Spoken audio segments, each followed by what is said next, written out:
Assalamualaikum warahmatullahi wabarakatuh. Salam sejahtera bagi kita semua. Shalom, Om Swastiastu, Namo Buddhaya, salam kebajikan. Perkenalkan, nama saya Fani Rahmasari dengan NIM L1312334 dari kelas HTA. Dalam kesempatan presentasi ini, kita akan membahas tentang manajemen personalia. Dalam hal ini, dikarenakan presentasi dilakukan secara daring, Bapak dan Ibu yang saya hormati, dalam presentasi ini tidak ada sesi tanya jawab khusus. Oleh karena itu, saya harap kita semua bisa mengikuti presentasi ini dengan seksama. Oke, langsung saja ke materinya. Yang pertama yaitu sejarah manajemen personalia. Manajemen personalia ada sejak adanya hubungan antara atasan dan bawahan, dan tercetus pada awal abad 20. Tetapi, sebenarnya hubungan antara atasan dan bawahan telah ada jauh sebelum abad 20. Sepanjang revolusi industri yang berlangsung kira-kira antara tahun 1760 dan 1820, bekerja sebagai sebuah kelompok kolektif tentu saja sangat penting. Namun, secara individu mereka dapat disingkirkan. Akan selalu ada orang yang bersedia menggantikan pekerja yang dipecat. Hal ini menyebabkan migrasi penduduk dalam jumlah besar dari lingkungan pedesaan ke perkotaan yang membangun banyak kota-kota modern di dunia industri. Dari abad 17 hingga 19 ada beberapa faktor yang mempengaruhi ketenaga kerjaan. Salah satunya adalah stagnasi tenaga kerja atau keadaan di mana pekerja yang tidak bergerak, tidak jalan, tidak aktif setelah Perang Dunia Pertama. Selanjutnya, manajemen personalia terdiri dari dua kata, yaitu manajemen dan personalia. Nah, manajemen adalah suatu proses bekerja sama dengan dan melalui lainnya untuk mencapai tujuan organisasi dengan efektif dan secara efisien menggunakan sumber daya yang terbatas di lingkungan yang berubah-ubah. Sedangkan personalia merupakan serangkaian aktivitas mengelola sumber daya manusia untuk mengorganisir berbagai aktivitas yang berkaitan dengan bidang administratif.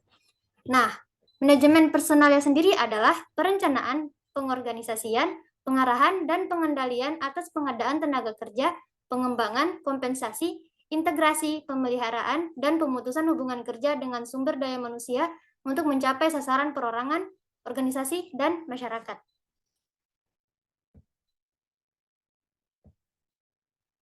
Oke, kita langsung ke fungsi manajemen personalia. Yang pertama, perencanaan.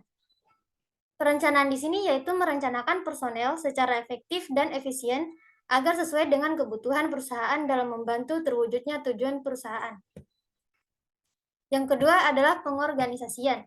Kegiatan mengorganisasikan seluruh personel atau karyawan dengan menetapkan pembagian kerja, delegasi wewenang, integrasi, dan koordinasi dalam struktur organisasi. Perlu menjadi catatan bahwa organisasi hanyalah alat untuk mencapai tujuan. Yang ketiga adalah pengarahan. Mengarahkan seluruh karyawan agar mau dan mampu bekerja sama dan bekerja secara efektif dalam membantu tercapainya tujuan perusahaan, karyawan, dan masyarakat. Yang keempat adalah pengendalian. Kegiatan yang mengendalikan karyawan agar menaati peraturan dan rencana kerja agar tidak adanya pelanggaran dalam dunia kerja.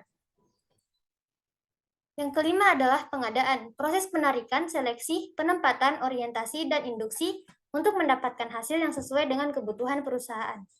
Yang keenam adalah pengembangan. Proses peningkatan keterampilan teknis, teoritis, konseptual, dan moral karyawan melalui pendidikan dan pelatihan.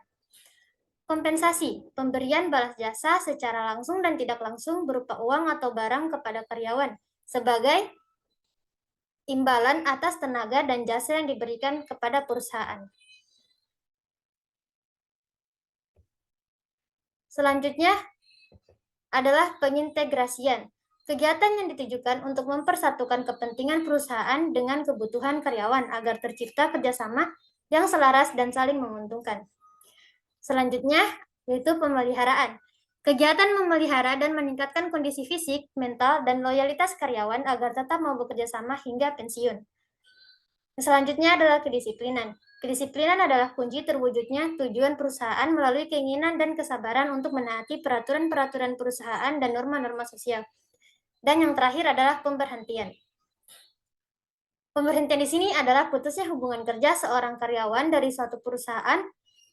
Pemberhentian ini dapat disebabkan oleh keinginan karyawan, keinginan perusahaan, dan berakhirnya kontrak kerja dan sebagainya.